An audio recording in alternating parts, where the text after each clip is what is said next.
sizə bir tövsiyə eləmək istəyirəm. Bu tövsiyə ən birinci özüm üçün və sonra sizin üçün yəni mühümdür.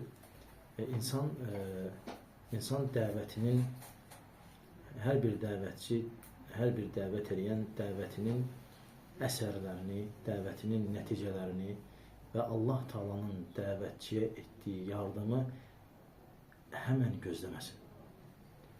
O həmən gələ də bilər, o gecikə də bilər.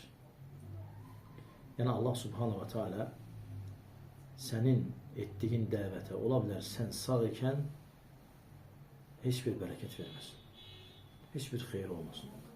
Amma sən ölüb gedəndən sonra sənin etdiyin dəvət bərəkətli olsun. Sənin etdiyin dəvət bərəkətli olsun. Nə qədər belə misallar çəkmək olar. Ona görə bəzən məsələn görsən ətrafında 1 nəfər var, 5 nəfər var, 3 nəfər var. Bununla sarsılma. Ola bilər o 5 nəfər, 5 nəfər hərəsi 50 nəfərdir. Sabah üçün dəvət edirlər insanları xeyrə, təkallahlığa, Allahdan qeyrisinə ibadət eləməməyə. Ona görə peyğəmbərlərin dəvətinə fikir versən, bəzi peyğəmbərlərin yardımı gedişirdi. Yəni yardım həmən gəlmirdi. Allah Teala həmən o dəvəti uzatmırdı. Həmən.